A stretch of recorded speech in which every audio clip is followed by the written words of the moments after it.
The Taiping Rebellion, Part 1. When a failed scholar became the brother of Jesus. Look, I thought I understood religious fanaticism until I started researching the Taiping Rebellion for my dissertation.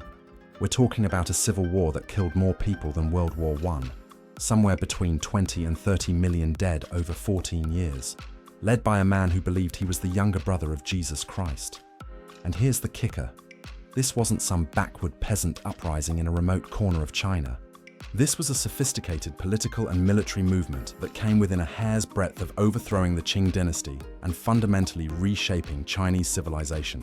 The more I dig into this story, the more I realize that everything I thought I knew about 19th century China was incomplete without understanding this absolute catastrophe. The whole thing started with one man's nervous breakdown, and I mean that literally. Hong Xiuquan was a Hakka from Guangdong province, one of those brilliant but unlucky scholars who kept failing the imperial examinations. You have to understand what that meant in traditional Chinese society. The examination system was basically the only path to social mobility, respectability, and political power. If you could pass the exams, you could become a government official and bring honor to your entire family. If you couldn't, you were stuck as a perpetual failure in a society that measured worth almost entirely through academic achievement. Hong had been trying to pass these exams since 1827, when he was just 13 years old. Year after year, he would travel to Canton, take the tests, and fail. Each failure wasn't just personal disappointment, it was public humiliation that affected his entire extended family's social standing. By 1837, Hong had failed the imperial examinations 4 times, and he was reaching the breaking point. What happened next is where this story gets absolutely wild. After his 4th failure, Hong suffered what we would now recognize as a complete psychotic break. He spent 40 days in bed, delirious with fever, experiencing vivid hallucinations that he later interpreted as divine visions. In these visions, Hong claimed that he met an old man with a golden beard who gave him a sword and seal, commanding him to exterminate demons. He also met a middle-aged man who taught him how to slay these demons and referred to Hong as his younger brother. Now, here's the crucial detail that makes this whole tragedy possible. 6 years earlier, in 1833, Hong had briefly encountered Christian missionary materials in Canton. A Chinese convert named Liang Afa had given him a set of pamphlets called Good Words for Exhorting the Age, which contained simplified explanations of Christian theology. Hong had glanced at them, found them confusing and foreign, and basically forgotten about. But after his breakdown in 1837, Hong stumbled across these pamphlets again, and suddenly everything clicked into place in the most horrifying way possible. The old man with the golden beard was obviously God the Father. The middle-aged man was Jesus Christ. And if Jesus was his elder brother, that made Hong Xiuquan the second son of God, sent to earth to establish God's kingdom and destroy the demons that were corrupting humanity. I want you to really think about how this felt to Hong and his early followers. Here was a man who had been repeatedly humiliated by the Confucian system, told again and again that he wasn't good enough, smart enough, or worthy enough to join the educated elite. And suddenly he discovers that he's not just worthy, he's the son of the supreme deity, chosen to rule over all humanity. It's not hard to see why this message was psychologically compelling, especially to other people who had been marginalized by traditional Chinese society. But Hong wasn't just claiming divine status for himself. He was developing a comprehensive critique of traditional Chinese civilization that was more radical than anything anyone had imagined before. According to Hong's theology, all of Chinese history had been corrupted by demon worship. Confucius, Laozi, Buddha, they were all demons who had led the Chinese people astray. The imperial system, the examination system, the entire social hierarchy, all of it was demonic corruption that needed to be destroyed and replaced with God's true kingdom. This wasn't just religious reform, this was revolutionary ideology that challenged every foundation of Chinese society. Hong was essentially arguing that Chinese civilization itself was evil and that he had been sent by God to destroy it and build something completely new. The psychological appeal of this message to people who had been excluded or oppressed by the traditional system was enormous. Hong began preaching his new gospel in the late 1830s, and he quickly attracted a small group of devoted followers. His first converts were mostly fellow Hakka, members of an ethnic minority that had always been somewhat marginalized in mainstream Chinese society. The Hakka had their own language, their own customs, and a long history of conflict with other Chinese ethnic groups. They were natural recruits for a movement that promised to overthrow the existing social order. But what really allowed Hong's movement to explode in size and influence was the social and economic crisis that was tearing apart Chinese society in the 1840s. The Opium Wars had demonstrated Chinese military weakness and forced humiliating concessions to foreign powers. The traditional economy was being disrupted by foreign trade and opium imports. Natural disasters, floods, droughts, famines were devastating large areas of the country. Banditry and local rebellions were breaking out across the empire. Into this chaos came Hong Xiuquan with a message that explained everything. China was suffering because it had been corrupted by demons, but God had sent his second son to establish a new kingdom where there would be no more suffering, no more inequality, and no more foreign humiliation. It was a powerful message that combined religious salvation with political revolution and social transformation. The early growth of what became known as the God-worshipping society was concentrated in Guangxi province, one of the poorest and most troubled regions of the empire. This was an area where central government control was weak, where ethnic tensions between Hakka and other groups were high, and where economic conditions were particularly desperate. It was perfect territory for a revolutionary movement to take root and grow. Hong's religious teachings were attracting followers, but what really transformed the God-worshipping society from a religious sect into a military force was the leadership abilities of some of Hong's early converts. Yang Xiuqing, a poor charcoal seller, claimed to be able to channel the voice of God the Father and became Hong's chief military strategist. Xiao Chaogui said he could speak for Jesus Christ and served as the movement's chief propagandist. Feng Yunshan, one of Hong's first converts, was a brilliant organizer who built the administrative structure that held the movement together. These men understood that religious enthusiasm alone wouldn't be enough to achieve their revolutionary goals. They needed military organization, political institutions, and economic resources. Through the late 1840s, they systematically built up their forces, recruiting not just religious converts but also bandits, displaced peasants, unemployed workers, and anyone else who had grievances against the existing system. The transformation of Hong's religious movement into a military rebellion was gradual but methodical. They began by taking control of isolated mountain villages where government presence was minimal. They established their own administrative system, collected taxes, recruited soldiers, and began manufacturing weapons. They developed a sophisticated propaganda network that spread their message across southern China. Most importantly, they created military units that were disciplined, motivated, and surprisingly effective. What's really striking about studying this period is how the Qing government completely failed to understand what they were dealing with. Local officials initially treated the God worshippers as just another bandit group or religious sect that could be suppressed through routine police actions. They had no idea that they were facing a revolutionary movement with genuine popular support and sophisticated organization. The government's response was typical of how the Qing dealt with local disturbances: send in some troops, arrest the leaders, scatter the followers, and assume the problem was solved. But every time they tried this approach with the God worshippers, the movement just seemed to grow stronger. Government attacks drove more people to join Hong's forces, and each military defeat of government troops provided the rebels with more weapons and equipment. The turning point came in 1850, when the God-worshipping society decided to openly rebel against the Qing dynasty. On Hong Xiuquan's birthday, which he declared was also Jesus Christ's birthday, thousands of his followers gathered in the village of Jintian and proclaimed the establishment of the Taiping Tianguo, the heavenly kingdom of great peace. Hong was crowned as the heavenly king, and his top followers were given titles as subordinate kings who would help him rule God's kingdom on earth. The Taiping Rebellion had officially begun, and China would never be the same.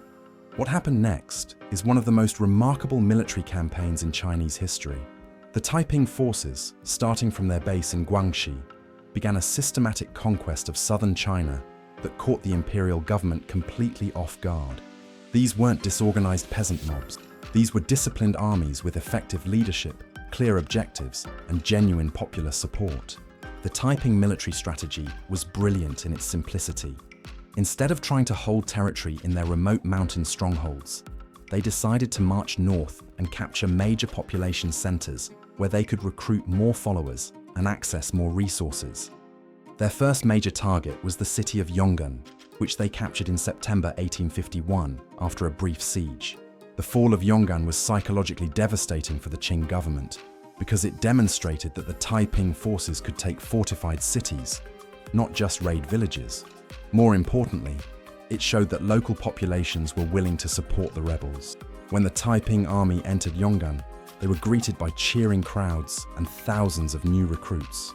The movement was spreading like wildfire. From Yong'an, the Taiping forces continued their northward march, capturing city after city with surprising ease.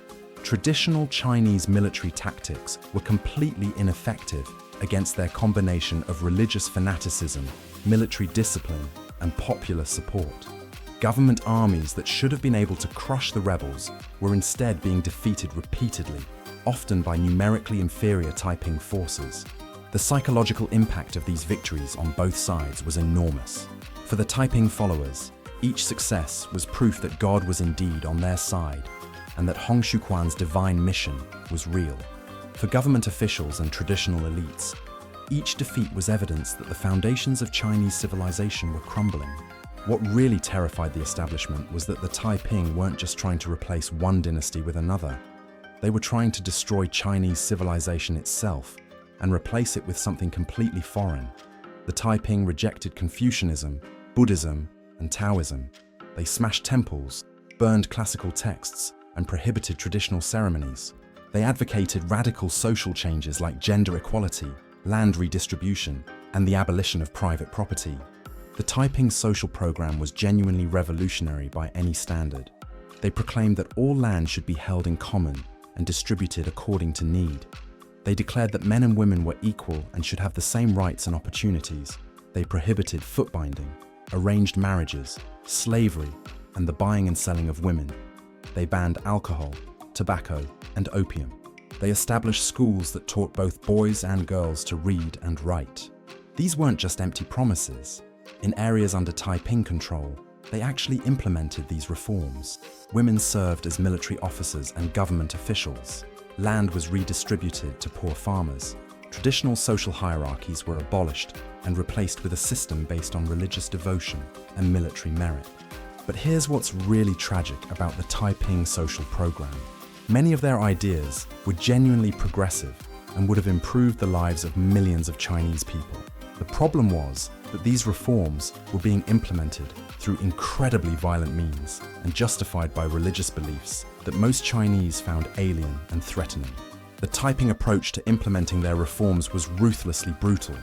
They killed anyone who resisted their authority, destroyed anyone who wouldn't convert to their religion, and showed no mercy to representatives of the old system. Confucian scholars were executed, Buddhist monks were murdered, and anyone caught practicing traditional Chinese customs could face the death penalty. This violence wasn't just strategic, it was theological. According to Taiping ideology, traditional Chinese culture was demonic corruption that had to be completely eradicated before God's kingdom could be established. Compromise was impossible because you can't compromise with demons. Gradual reform was pointless because the entire system was evil and needed to be destroyed. The combination of progressive social goals with fanatical religious violence created a psychological dynamic that was incredibly difficult for contemporaries to understand.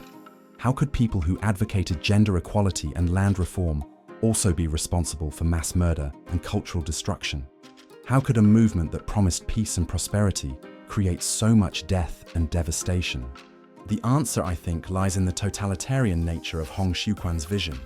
This wasn't just political revolution or social reform. This was the complete transformation of human society according to divine command. Any means were justified if they served God's ultimate purpose, and any resistance to that purpose was literally demonic and had to be eliminated. By 1852, the Taiping forces controlled large portions of Guangxi, Hunan, and Hubei provinces, and they were continuing to expand rapidly. Their ultimate objective was Beijing, the imperial capital, where they planned to overthrow the Qing dynasty and establish Hong Xiuquan as emperor of a new Christian China. The prospect of a Christian dynasty ruling China was absolutely terrifying to traditional Chinese elites, but it was also beginning to attract attention from Western powers who were starting to wonder whether they should support this apparently Christian movement against the Confucian Empire they had been fighting during the Opium War. What nobody fully understood at the time, not the Chinese, not the Westerners, not even the Taiping themselves, was that they were witnessing the birth of something entirely new in human history, a modern totalitarian movement that combined religious fundamentalism, social revolution, and mass violence in ways that would become horribly familiar in the 20th century. The Taiping Rebellion was more than just another Chinese dynastic struggle. It was a preview of the modern world, where competing ideologies would clash with unprecedented violence over the fundamental nature of human society. And like so many of the totalitarian movements that would follow, it began with the promise of creating heaven on earth and ended with the creation of hell. The most heartbreaking aspect of studying the Taiping Rebellion is seeing how genuine idealism and legitimate grievances were transformed into fanatical violence that destroyed the very people the movement claimed to be saving. Hong Xiuquan and his followers genuinely believed they were creating a better world, but their methods ensured that their vision of paradise would become a nightmare for millions of Chinese people. This is where part 1 of the story ends, with the Taiping forces at the height of their power, controlling much of southern China and preparing for their final assault on the imperial capital. They had demonstrated that the Qing dynasty was vulnerable and that traditional Chinese military and political institutions were inadequate to deal with this new kind of threat. But they had also revealed the inherent contradictions in their own movement, the tension between their progressive social goals and their violent methods, between their claims to represent Chinese interests and their rejection of Chinese culture, between their promise of peace and their practice of war. These contradictions would ultimately destroy the Taiping movement, but not before they had fundamentally changed China and provided a terrifying preview of the ideological conflicts that would dominate the modern world. The story of how that happened, how the heavenly kingdom of great peace became one of the greatest disasters in human history. The Taiping Rebellion, Part 2, How Heaven on Earth Became Hell on Earth. I've been working on this chapter of my dissertation for months now, and I still can't wrap my head around what happened next in the Taiping story. We left off with Hong Xiuquan's forces controlling huge swaths of southern China and preparing to march on Beijing. They seemed unstoppable, a revolutionary army fueled by religious fanaticism and genuine popular grievances, led by a man who believed he was the Son of God. But what came next wasn't the triumph of God's kingdom on earth. What came next was one of the most catastrophic collapses in military and political history, a descent into madness, paranoia, and self-destruction that makes Game of Thrones look like a children's story. The high point of Taiping power came in March 1853, when they captured Nanjing, the former imperial capital and one of China's most important cities. This wasn't just another military victory. This was a psychological earthquake that shook the foundations of the Qing dynasty. Nanjing had been the capital of the Ming dynasty, and its fall to the rebels suggested that the mandate of heaven might actually be shifting from the Qing to the Taiping. The capture of Nanjing was also militarily brilliant. Instead of continuing their northward march toward Beijing, the Taiping forces made a strategic decision to establish a secure base in the heart of the Yangtze River Valley. Nanjing was perfectly positioned to control river traffic and tax collection. It was surrounded by some of China's richest agricultural land, and it had enormous symbolic significance as an alternative capital. Hong Xiuquan renamed the city Tianjin, the heavenly capital, and established his court there with all the pomp and ceremony of a traditional Chinese emperor. But here's where the story starts to get really weird. Having achieved the greatest victory in the history of Chinese rebellions, Hong essentially retired from active leadership and devoted himself to what he called spiritual cultivation in his magnificent palace. This is the point where I started to realize that Hong Xiuquan might have been a more complex figure than I initially thought. The man who had led a revolutionary army from the mountains of Guangxi to the gates of imperial power suddenly seemed to lose interest in the practical business of governing and war-making. Instead, he became obsessed with elaborating his theological system, and enjoying the luxuries of imperial life. Hong's withdrawal from day-to-day leadership created a power vacuum that his subordinate kings were eager to fill. Yang Xuqing, the former charcoal seller who claimed to channel God the Father, gradually took over most administrative and military functions. Xiao Chaogui, who spoke for Jesus Christ, became the chief ideologist and propaganda minister. Wei Changhui and Shi Dakai, the other crowned kings, controlled different aspects of military operations. For a few years, this system actually worked reasonably well. The Taiping established effective control over much of the Yangtze River Valley, implementing their radical social reforms and building the administrative infrastructure of their alternative state. They created schools, established factories, organized tax collection, and maintained armies that continued to defeat imperial forces in battle after battle. But the seeds of the movement's destruction were already being planted during these years of apparent success. The problem was that Hong's theological system, which had been psychologically compelling when the movement was struggling against overwhelming odds, became increasingly problematic when the Taiping actually had to govern real territory with real people. The fundamental contradiction was this: Hong claimed to be establishing God's kingdom on earth, which by definition had to be perfect and eternal. But governing actual territory required making compromises, dealing with practical problems, and accepting that human society is always messy and imperfect. How do you reconcile divine perfection with the reality of administrative inefficiency, military setbacks, and popular dissatisfaction? Hong's solution was increasingly bizarre religious innovations that further separated the Taiping from mainstream Chinese culture. He proclaimed new religious holidays, invented new rituals, and issued increasingly detailed regulations about everything from personal hygiene to sexual behavior. He began claiming direct communication with God the Father and Jesus Christ, issuing divine commands that often contradicted practical military and political necessities. More disturbing, Hong began developing paranoid suspicions about the loyalty of his subordinates. If he was truly God's son ruling a perfect kingdom, then any problems or failures must be the result of demonic corruption or treachery among his followers. This logic led to increasingly frequent purges of officials who were suspected of insufficient devotion or hidden disloyalty. The first major crack in Taiping unity came in 1856, in what historians call the Tianjin Incident. Yang Xuqing, who had been the most effective leader in the movement after Hong himself, began claiming increasingly direct divine authority. He announced that God the Father was speaking through him to criticize Hong's leadership and demand reforms in how the heavenly kingdom was being administered. From Yang's perspective, this probably seemed like a reasonable way to address serious problems in Taiping governance without directly challenging Hong's ultimate authority. Yang could present necessary reforms as divine commands that he was merely transmitting, allowing Hong to save face while actually improving the movement's effectiveness. But Hong saw Yang's claims as a direct challenge to his own divine status. If Yang could channel God the Father, and if God the Father was criticizing Hong's leadership, then either Hong wasn't really God's son, or Yang was lying about his divine communications. Either way, Yang had to be eliminated. What followed was a bloodbath that makes the Red Wedding look restrained. Hong secretly ordered Wei Changhui to assassinate Yang and all of his supporters. On September 2nd, 1856, Wei's forces surrounded Yang's residence and killed him along with his family and thousands of his followers. The massacre continued for days, with Taiping forces hunting down and executing anyone suspected of loyalty to Yang. But Hong's paranoia didn't stop with Yang's death. He began to suspect that Wei Changhui was becoming too powerful and might be planning his own coup. So Hong ordered Shi Dakai to eliminate Wei, which Shi did by luring Wei to a banquet and having him murdered along with his entire entourage.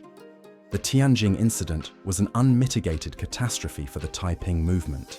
In the space of a few months, they had killed 3 of their most capable military and political leaders, along with thousands of their most experienced administrators and officers. The movement's leadership structure was decimated, its unity was shattered, and its military effectiveness was seriously compromised. Even worse, the massacres revealed the fundamentally paranoid and self-destructive nature of Hong's leadership. This wasn't rational political calculation or strategic necessity. This was the behavior of a man who had lost touch with reality and was willing to destroy his own movement rather than accept any limitation on his absolute authority. Shi Dakai, the sole surviving king, tried to hold the movement together, but he quickly realized that Hong's increasing instability made effective cooperation impossible. In 1857, Shi left Nanjing with a large portion of the Taiping army, effectively splitting the movement in two. Hong was left in control of the capital, but with severely reduced military forces and administrative capabilities. The departure of Shi Dakai was really the beginning of the end for the Taiping movement, though it would take another 7 years for the final collapse to occur. Without effective military leadership and with their forces divided, the Taiping found themselves increasingly on the defensive against imperial forces that were finally beginning to develop effective counter-strategies. The Qing response to the Taiping challenge had been pathetically inadequate during the early years of the rebellion, but by the mid-1850s, the imperial government was finally beginning to adapt. The key breakthrough came when the court began relying on regional leaders like Zheng Guofan and Li Hongzhang to organize new kinds of military forces specifically designed to fight the Taiping. These new armies, known as the Xiang Army and the Huai Army, were very different from traditional imperial forces. They were recruited locally, trained specifically for fighting rebels, equipped with modern weapons, and led by officers who understood that they were fighting a new kind of war that required new tactics and strategies. More importantly, these regional commanders understood that defeating the Taiping required more than just military action. They recognized that the rebellion had succeeded partly because it addressed genuine popular grievances, so they began implementing their own reforms to address some of the social and economic problems that had fueled Taiping recruitment. The imperial counteroffensive also benefited from increasing Western support. Initially, Western powers had been uncertain about whether to support the Qing dynasty or the apparently Christian Taiping movement, but as Western merchants and missionaries gained more direct experience with Taiping rule, they became increasingly convinced that the rebels were dangerous fanatics who threatened Western commercial and religious interests. The turning point in Western attitudes came when the Taiping captured Shanghai in 1860 and began interfering with foreign trade and missionary activities. Western residents quickly discovered that Taiping Christianity was very different from conventional Christianity, and that the rebels' anti-foreign attitudes were often even more extreme than those of the imperial government. This led to direct Western military intervention on behalf of the Qing. The ever-victorious army, led first by Frederick Townsend Ward and later by Charles George Gordon, provided the imperial forces with modern military expertise and equipment that proved crucial in the final stages of the conflict. But even with Western support and improved military organization, the imperial forces faced enormous challenges in defeating the Taiping. The rebels still controlled vast territories. They had fortified their major cities effectively, and they continued to fight with the desperate courage of people who believed they were serving God's cause. The Siege of Nanjing, which lasted from 1862 to 1864, was one of the longest and bloodiest sieges in Chinese history. The Taiping defenders, led by Hong's son, Hong Tianguifu, after Hong's death in 1864, fought with incredible determination, even as conditions in the city became increasingly desperate. The psychological dynamics inside besieged Nanjing revealed just how completely the Taiping movement had descended into madness and self-destruction. Hong Xiuquan, facing military defeat and internal rebellion, became increasingly detached from reality. He claimed that God would send angels to defeat the imperial armies, and he ordered his followers to prepare for divine intervention rather than practical military defense. Even more bizarrely, Hong began advocating what he called sweet dew, essentially grass and weeds, as a miraculous food that would sustain the Taiping through the siege. When people pointed out that eating grass was causing widespread illness and death, Hong declared that this was a test of faith and that true believers would be nourished by God, regardless of what they ate. Hong's final years were a tragic descent into complete delusion. The man who had once led millions of followers in a revolutionary movement that nearly toppled the Qing dynasty spent his last days issuing incoherent religious proclamations while his capital was slowly starved into submission. He died in June 1864, possibly by suicide, just weeks before Nanjing finally fell to imperial forces. The fall of Nanjing in July 1864 was the effective end of the Taiping Rebellion, though scattered resistance continued for several more years. The imperial forces' entry into the city was followed by a massacre that killed virtually every remaining Taiping defender. Hong's palaces were burned, his religious texts were destroyed, and his followers were hunted down and executed. The human cost of the Taiping Rebellion was staggering by any measure. Conservative estimates suggest that at least 20 million people died during the 14 years of conflict, making it one of the deadliest wars in human history. Some scholars argue that the death toll may have been as high as 30 million, which would make it the second deadliest conflict ever, after World War II. But the numbers alone don't capture the full horror of what happened. Entire regions of China were depopulated, major cities were destroyed, and the social and economic fabric of Chinese society was torn apart. The rebellion left scars on Chinese civilization that would last for generations. What makes the Taiping tragedy even more heartbreaking is recognizing how many of their original goals were actually reasonable and potentially beneficial. Land reform, gender equality, education for all, the abolition of slavery and concubinage. These were progressive ideas that could have improved the lives of millions of Chinese people. The problem was that these goals were pursued through methods that made their achievement impossible. The combination of religious fanaticism, violent extremism, and paranoid authoritarianism created a movement that was structurally incapable of building the better society it claimed to represent. This is what I find most disturbing about studying the Taiping Rebellion. It's a perfect example of how utopian ideologies can become totalitarian nightmares. Hong Xiuquan and his followers genuinely believed they were creating heaven on earth, but their certainty that they possessed absolute truth led them to justify increasingly extreme measures against anyone who disagreed with them. The parallels with 20th century totalitarian movements are impossible to ignore. The claims to absolute truth, the demands for complete loyalty, the willingness to use unlimited violence against perceived enemies, the paranoid suspicion of internal dissent. All of these elements that we associate with modern totalitarianism were present in the Taiping movement over a century before the rise of fascism and communism. The Taiping Rebellion also revealed fundamental weaknesses in traditional Chinese political and social institutions. The imperial government's initial inability to respond effectively to the crisis exposed how rigid and outdated Qing administrative and military systems had become. The rebellion's success in recruiting millions of followers demonstrated how many Chinese people were dissatisfied with existing social and economic arrangements. But the rebellion's ultimate failure also showed the resilience of Chinese civilization and the dangers of trying to transform society through revolutionary violence. The regional armies that eventually defeated the Taiping were themselves agents of modernization, but they pursued reform through gradual adaptation rather than radical transformation. The aftermath of the Taiping Rebellion set the stage for the next phase of Chinese modernization. The men who had led the fight against the rebels, leaders like Zheng Guofan, Li Hongzhang, and Zuo Zongtang, became the architects of what historians call the self-strengthening movement, an attempt to modernize China's military and economic capabilities while preserving traditional political and cultural institutions. But the self-strengthening movement was itself a response to the trauma of the Taiping Rebellion and the simultaneous challenge of Western imperialism. The rebellion had demonstrated that traditional Chinese institutions were inadequate for dealing with modern challenges, but it had also shown the dangers of radical reform.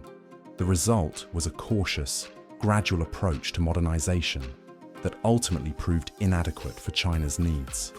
The memory of the Taiping Rebellion has continued to influence Chinese political culture down to the present day. The Chinese Communist Party has had a complex relationship with the Taiping legacy. On one hand, they admire the rebellion's anti-feudal and egalitarian goals, but on the other hand, they're deeply suspicious of religious enthusiasm and mass movements that they can't control. Mao Zedong famously praised Hong Xiuquan as a great peasant revolutionary leader. But the Chinese Communist Party has been careful to avoid the kind of religious and utopian rhetoric that characterized the Taiping movement. The CCP learned from the Taiping example that revolutionary movements need disciplined organization and practical policies, not just ideological enthusiasm. For me, studying the Taiping Rebellion has been both fascinating and deeply depressing. fascinating because it reveals so much about the dynamics of revolutionary movements, the psychology of religious leadership, and the social tensions that were transforming Chinese society in the 19th century. Depressing because it shows how quickly idealistic movements can descend into fanaticism and self-destruction. The tragedy of the Taiping Rebellion isn't just that so many people died, though that's certainly tragic enough. The deeper tragedy is that the movement represented a genuine attempt to address real problems in Chinese society, but its methods ensured that those problems would remain unsolved for generations. If Hong Xiuquan had been less megalomaniacal, if the Taiping leadership had been more pragmatic, if they had been willing to compromise with other reform movements, it's possible that China could have modernized more gradually and less traumatically. Instead, the failure of the Taiping Rebellion discredited radical reform for decades and left China even more vulnerable to foreign pressure and internal instability. The ultimate lesson of the Taiping Rebellion might be that revolutionary change, however necessary, is extraordinarily dangerous when it's led by people who believe they have a monopoly on truth. Hong Xiuquan's certainty that he was God's son and that he knew exactly how to create a perfect society led him to make decisions that destroyed millions of lives and set back Chinese development for generations. This doesn't mean that gradual reform is always preferable to revolutionary change. Sometimes revolutionary action is necessary to overcome entrenched injustice. But the Taiping example suggests that successful revolutionary movements need to maintain some humility about their own limitations and some willingness to adapt their methods when those methods aren't working. The Taiping Rebellion was one of those historical events that revealed fundamental truths about human nature and political organization that remain relevant today. It showed how economic inequality and social injustice can create conditions for radical movements to emerge. It demonstrated how religious and ideological enthusiasm can be both a source of tremendous energy and a cause of terrible destruction. It illustrated how the pursuit of utopian goals can lead to dystopian outcomes. Most importantly, the Taiping Rebellion reminded us that the desire for a better world is one of humanity's greatest virtues, but that this desire must be tempered by wisdom, humility, and respect for human life. Hong Xiuquan and his followers genuinely wanted to create heaven on earth, but their methods ensured that they would create hell instead. The millions of Chinese people who died during the Taiping Rebellion deserve to be remembered not just as statistics in a historical catastrophe, but as individuals who were caught up in one of history's great tragedies, a movement that began with hope for justice and equality, but ended with fanaticism and mass death. Their sacrifice should remind us that the road to hell is indeed paved with good intentions, and that the price of utopian dreams is often paid by the very people those dreams claim to serve.